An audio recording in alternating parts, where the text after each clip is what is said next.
It starts quietly, almost invisibly. You meet someone who seems incredibly calm, composed, and collected. They're the type of person who rarely raises their voice, rarely shows anger, and rarely lets anything shake them. People admire them for their serenity, or envy them for their stability, or rely on them for their emotional steadiness. But what almost no one sees is that sometimes the calmest people you know are living with hurricanes inside their chest. This isn't because they are naturally peaceful, but because they were forced to become peaceful. The storms were never allowed to exist anywhere except inside of them. This story starts long before adulthood, long before they had the words for what they felt. It begins in childhood, in homes where emotions weren't safe, where loudness meant danger, in places where the slightest expression of fear, sadness, or need could shift the entire atmosphere. When a child grows up in that kind of environment, their nervous system learns to disappear, to shrink, to regulate everything internally so that nothing explodes externally. A storm forms, but it's one that must never be seen. So, they learn to hold their breath. They learn to quiet their voice. They learn to tense their stomach, soften their expression, and rearrange their face into something acceptable. They learn to be easy. They learn to be good. They learn to be no trouble, and eventually they learn to be calm, not because they are calm but because they had no other choice.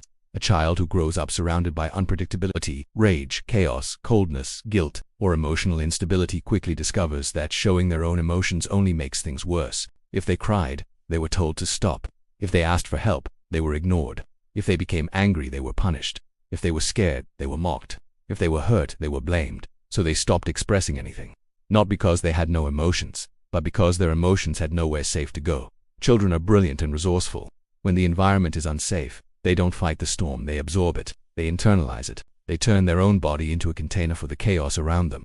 This is how calmness becomes a survival strategy. It's not tranquility. It's self-erasure. Years pass. The child grows into a teenager, and then an adult. And people start to say things like, "You're so mature, you're so stable, you're so strong, you're always so composed." But what they don't know is that inside this calm exterior lives a person who never learned how to fall apart safely, a person who never learned how to cry without guilt, feel anger without fear, or express needs without shame. Every emotional storm is still inside them, but silence has become the only acceptable container. So they nod, they smile, they function, they help others, they support everyone around them. They listen more than they speak. They solve problems without ever asking for solutions in return. And internally, the waves crash harder. The winds tear through their chest. The storm rages with nowhere to go. The calm person becomes a paradox, deeply emotional, but emotionally restrained, deeply wounded, but outwardly stable, deeply overwhelmed, but habitually composed. These internal storms often manifest in adulthood as sudden emotional shutdowns, difficulty crying even when they need to, or feeling overwhelmed by small things. They might feel panic in quiet, intimate moments, or feel numb and disconnected. They have a constant need to stay in control at all times, a deep fear of disappointing others, and a core belief that falling apart is dangerous. They take care of everyone else, while letting no one take care of them. Their calmness comes at a cost. Because when you spend your entire childhood suppressing storms so no one else gets hurt, you end up becoming an adult who doesn't know how to let the storm move through you. You learned how to contain chaos, but not how to release it. Think of the child they once were.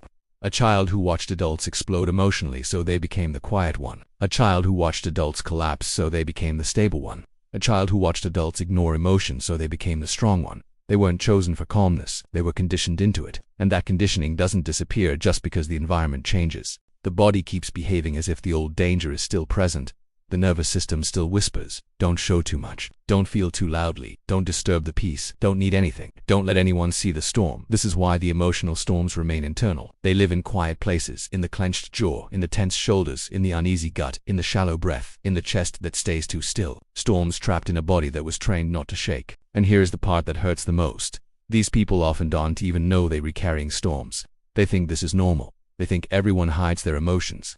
They think calmness is their personality. But what looks like calmness is often hypervigilance. What looks like strength is often suppression. What looks like maturity is often emotional self-abandonment. And what looks like peace is often just exhaustion. Healing begins the moment they realize something simple but life-changing. Calmness that comes from fear is not true calmness, it's survival. True calmness is not silence, it's safety. It's the ability to let emotions rise and fall without punishment. It's the ability to shake, to cry, to rage, to feel without the fear of abandonment or retaliation. For adults who carry these storms inside, the path to healing is not about becoming stronger. They already are. It's about becoming softer. It's about allowing the storm to be acknowledged, letting themselves feel what they've avoided for decades, recognizing that the calmness they are praised for was built on self-protection, not self-expression. Somewhere inside that calm adult is a child who never felt safe enough to feel, a child who learned to hold everything in, a child who needed comfort but became the comforter, a child who needed understanding but became the understanding one, a child who needed space to express emotion but learned to make themselves small. Healing means turning toward that child and saying, "You don't have to hold this alone anymore. You're safe now." The storm can be felt. You don't have to be calm to be loved. You don't have to be strong to be accepted. You don't have to hide to belong, because storms don't destroy you when you let them move. They destroy you when you force them to stay still. And the calmest people, the ones who learned silence as protection, are finally learning that their storms deserve to be heard.